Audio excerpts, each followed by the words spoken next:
Chapitre 38. Je trouve l'entrée des toilettes des dames. Elle est encore marquée dames, en lettres enjolivées dorées. Il y a un couloir qui conduit à une porte, et à côté d'elle, une femme assise à surveiller les entrées et les sorties. C'est une femme plutôt âgée, elle porte un cafetan pourpre et de l'ombre à paupières dorées, mais je l'identifie pourtant comme une tante. L'aiguillon à bétail est sur la table, la lanière passée à son poignet. On ne plaisante pas ici. 15 minutes, me dit-elle. Elle me donne un rectangle de carton pourpre qu'elle prélève sur la pile posée sur la table. C'est comme une cabine d'essayage dans les grands magasins de l'époque d'avant. À la femme qui me suit, je l'entends dire « Vous venez d'y aller ». « Il faut que j'y retourne », dit la femme. « Une pause repos par heure », dit la tante. « Vous connaissez les règles. » La femme commence à protester d'une voix géniarde et désespérée. Je pousse la porte. Je me souviens de cet endroit. Il y a un coin repos, doucement éclairé, de teinte rosée, avec plusieurs fauteuils et un divan tapissé d'un imprimé véracide à pouces de bambou, et surmonté d'une pendule murale et d'un cadre filigrane doré. Ici, on n'a pas retiré le miroir. Il y en a un grand en face du divan. Ici, on a besoin de savoir de quoi on a l'air. Plus loin, après une ouverture cintrée, il y a une rangée de cubicules de WC, roses eux aussi, des lavabos et encore des miroirs. Plusieurs femmes sont assises dans les fauteuils et sur le divan, chaussures-ôtées, à fumer. À mon entrée, elles me dévisagent. Il y a du parfum dans l'air et de la fumée croupie, et l'odeur de chair laborieuse. « Tes nouvelles » demande l'une d'elles. Je réponds oui en cherchant des yeux Moira qui n'est nulle part en vue. Les femmes ne sourient pas.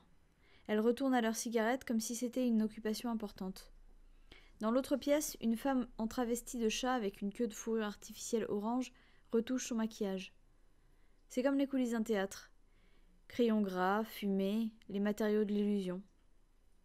Je suis plantée là, hésitante, sans savoir quoi faire. Je ne veux pas m'enquérir de Moira, je ne sais pas si c'est sans danger. Puis un bruit de chasse d'eau, et Moira sort de l'un des cubicules. Elle flageole vers moi. J'attends un signe.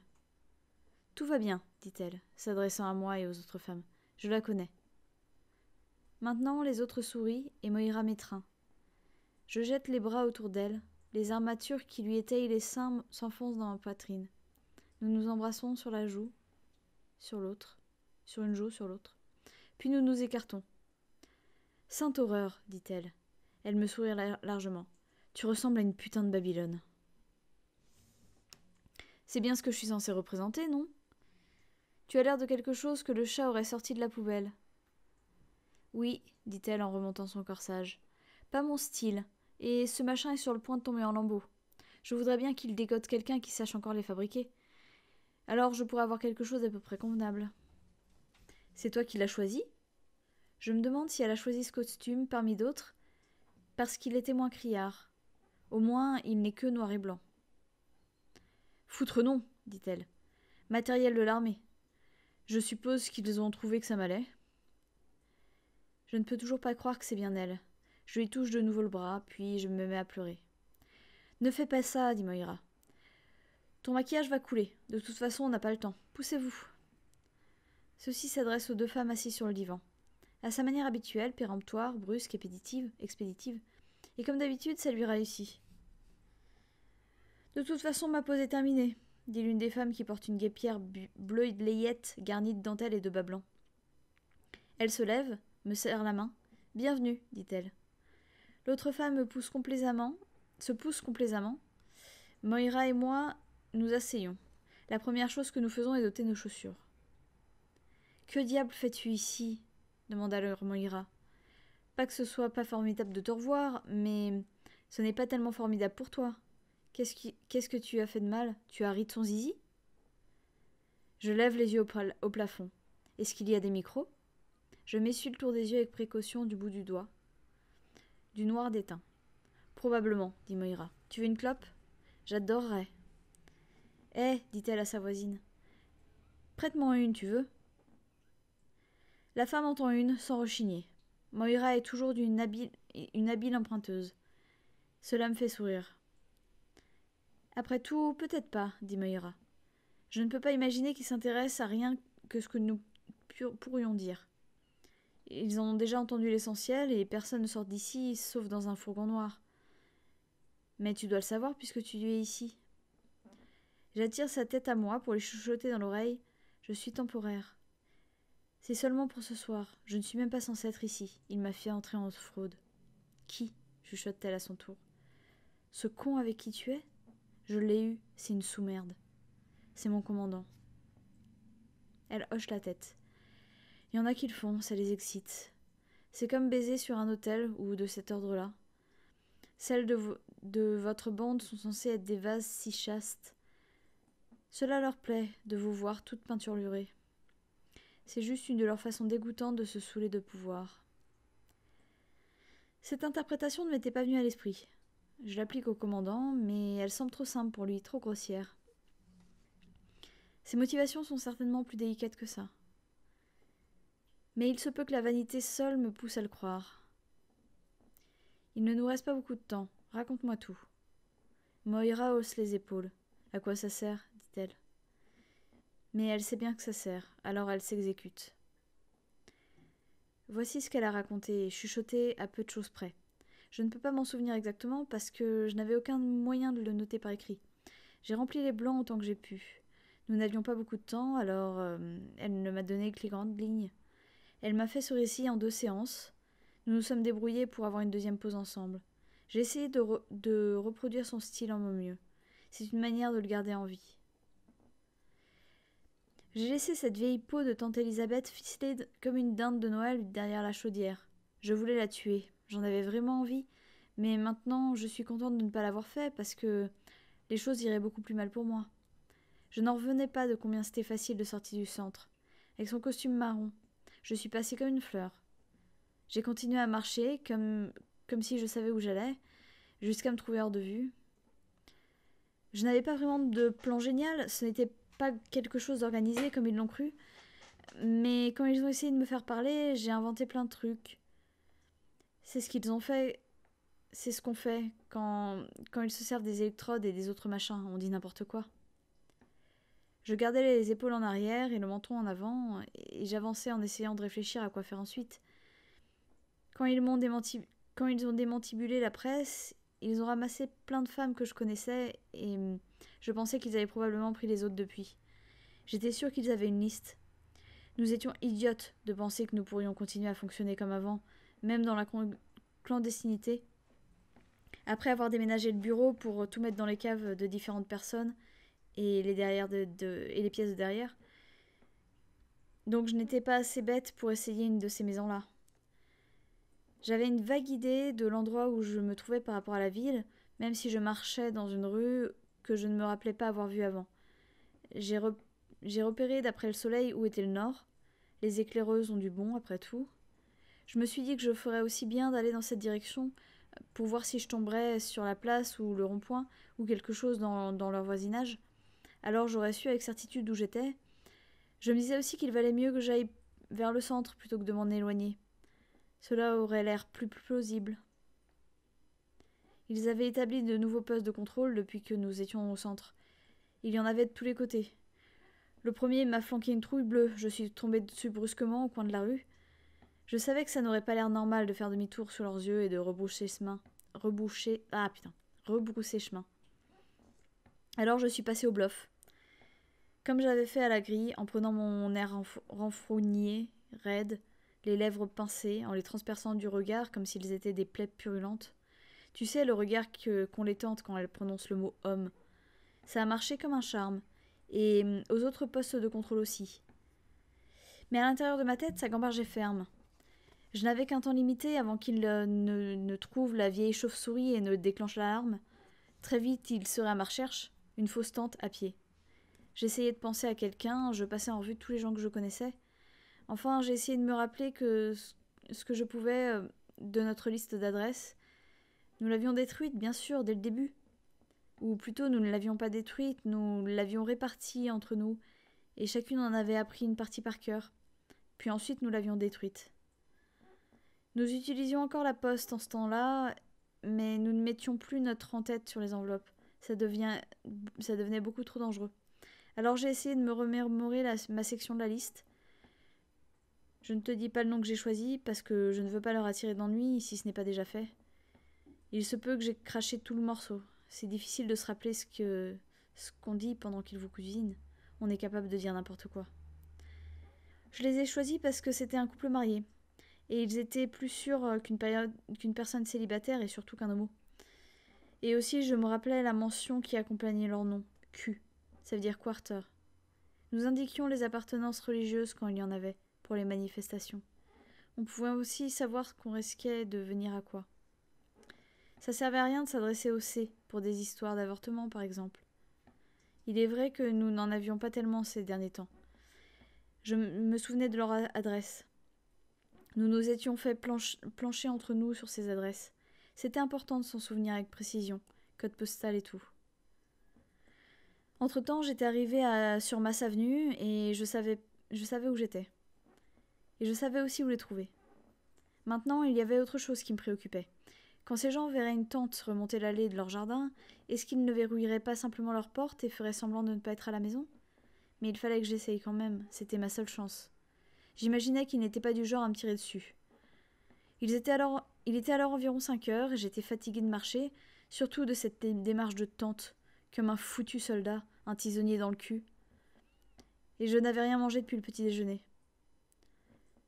Ce que je ne savais pas, bien sûr, c'est qu'à l'époque, au début, les tentes et même le centre n'étaient guère connus du public.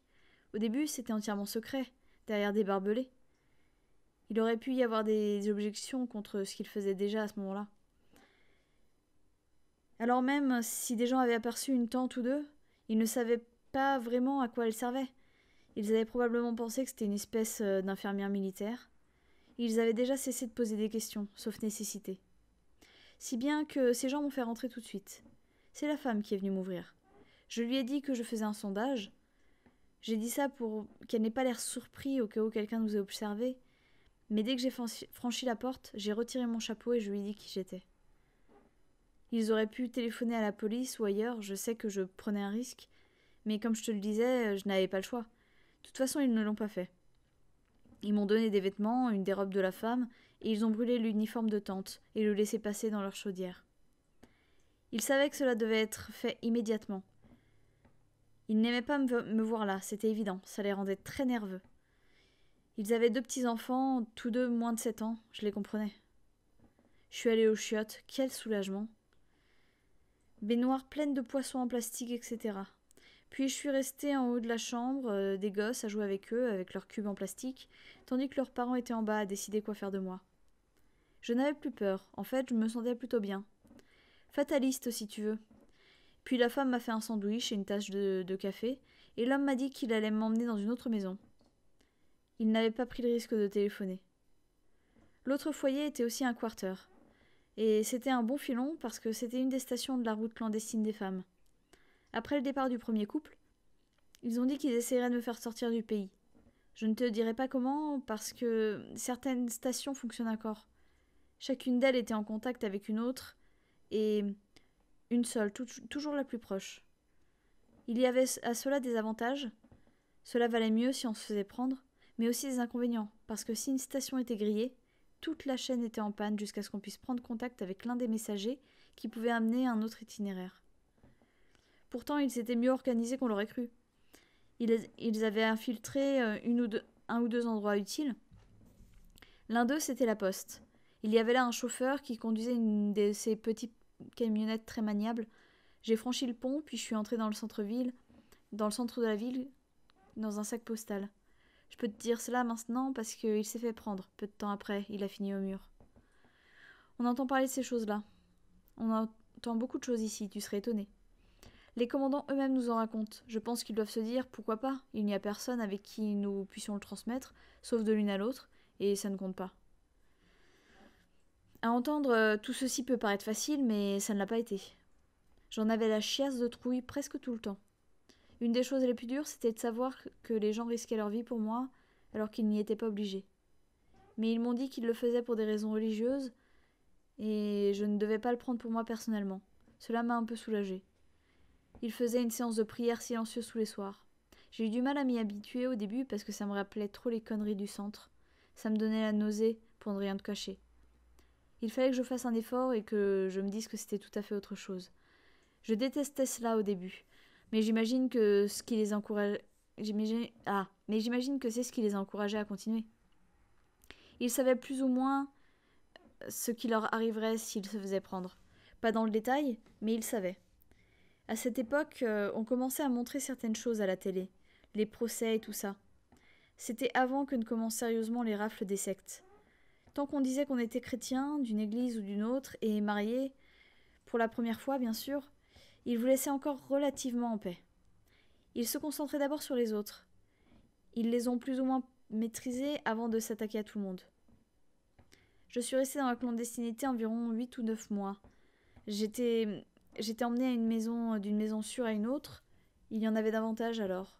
Ce n'étaient pas tous des Curters, certains avaient même pas de religion. C'était juste des gens qui n'aimaient pas la manière dont les choses évoluaient. J'ai presque réussi à sortir. Ils m'ont emmenée jusqu'à Salem, puis je suis passée dans l'état du Maine, dans un camion plein de poulets. L'odeur a failli me faire vomir. As-tu jamais pensé à l'effet que ça fait de se faire chier dessus par un chargement de poulets qui ont tous le mal de voiture? Ils envisageaient de me faire passer la frontière à partir de là, pas en voiture ni en camion, c'était déjà trop difficile, mais par bateau, et de remonter la côte. Je ne l'ai pas su jusqu'au soir même, ils ne vous informaient jamais de l'étape suivante, sauf juste avant de partir. Là-dessus, ils étaient prudents. Alors, je ne sais pas ce qui s'est passé.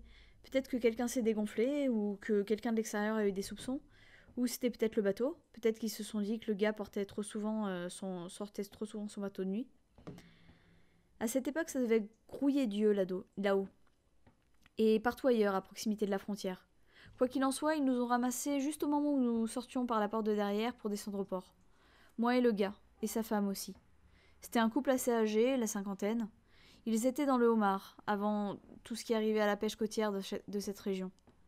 Je ne sais pas ce qu'ils sont devenus ensuite parce qu'ils m'ont emmené dans un fourgon séparé. J'ai pensé que c'était peut-être la fin pour moi, ou le retour au centre et aux attentions de tante Lydia et de son câble en acier.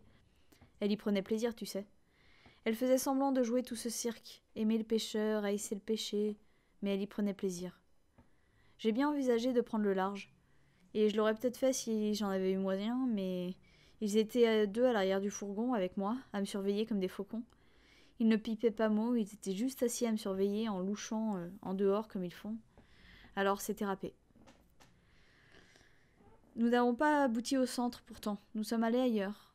Je n'entrerai pas dans le détail de ce qui s'est passé ensuite, je préfère ne pas en parler. Tout ce que je peux dire, c'est qu'ils ne m'ont pas laissé de marque. Quand ça a été terminé, ils m'ont montré un film. Tu sais de quoi ça parlait? C'était la vie aux colonies. Aux colonies, on passe son temps à nettoyer. Ils sont très obsédés par la propreté ces temps-ci. Quelquefois, il s'agit seulement de cadavres après une bataille. Ceux des ghettos, des villes sont des pires. On les laisse traîner plus longtemps, ils deviennent plus pourris. Cette bande-ci n'aime pas qu'il y ait des morts dans tous les coins. Ils ont peur de la peste ou d'autres choses. Alors les femmes des colonies, là, sont chargées de les brûler. Les autres colonies sont pires. Les décharges toxiques et les déchets radioactifs. Ils ont calculé que dans celle-là, il fallait 3 ans au maximum avant d'avoir le nez qui tombe et la peau qui se décolle comme un gant de caoutchouc. Ils ne prennent pas la peine de vous nourrir beaucoup, ni de vous donner des vêtements de protection, ni rien. Ça coûte moins cher ainsi. De toute façon, il s'agit surtout de gens dont ils veulent se débarrasser. On dit qu'il y a d'autres colonies pas trop dures, où on fait de l'agriculture, coton, tomates, tout ça.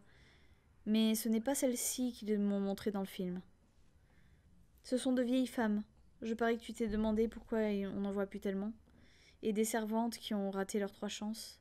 Et des incorrigibles, comme moi. Tous des rébus, toutes des rébus. Si elles ne le sont pas au départ, elles le deviennent après être restées quelque temps là-bas. Quand ils ont un doute, ils te font une petite opération pour qu'il n'y ait pas d'erreur.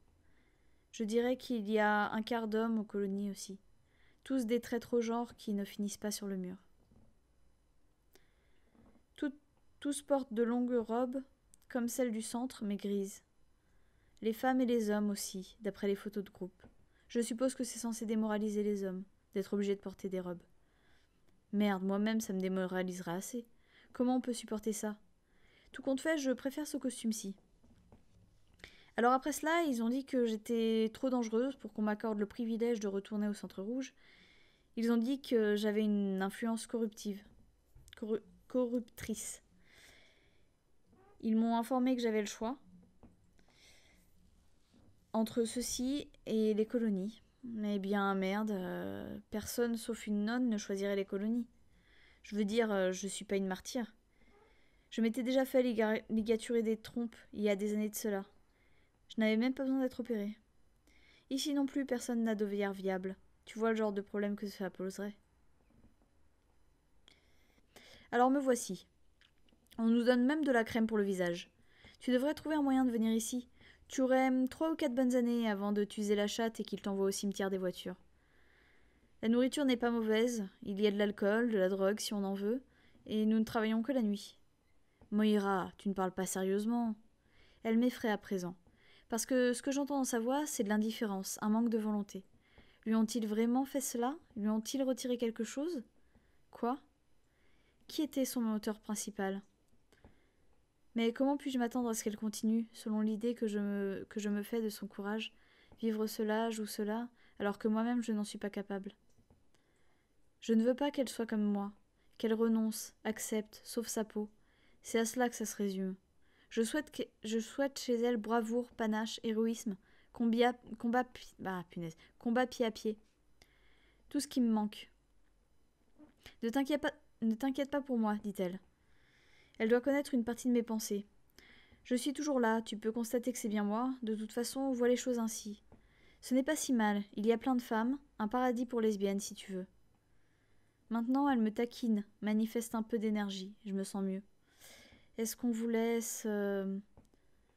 Nous laisse, pardi, on nous encourage. Tu sais comment on appelle cet endroit? Chez Jézabel. Les tantes imaginent que nous sommes toutes damnées de toute façon. Elles ont renoncé à notre salut. Alors, peu importe le genre de vice que nous pouvons inventer, et les commandants se foutent pas mal de ce que nous faisons quand nous ne sommes pas de service. En plus, une femme sur une femme, ça a le don de les exciter. Et les autres? Ce qu'on peut dire, c'est qu'elle n'aime pas trop les hommes. Elle hausse les épaules de nouveau. C'est peut-être de la résignation. Voici ce que j'aimerais raconter. J'aimerais raconter comment Moira s'est sauvée, cette fois pour de bon. À défaut de cela, j'aimerais dire qu'elle a fait sauter chez Isabelle, avec 50 commandants dedans. Je voudrais qu'elle finisse par quelque chose d'audacieux, de spectaculaire, un scandale, quelque chose qui lui irait. Mais autant que je sache, cela ne s'est pas produit. Je ne sais pas comment elle a fini, ni même si elle a eu une fin, car je ne l'ai plus jamais revue.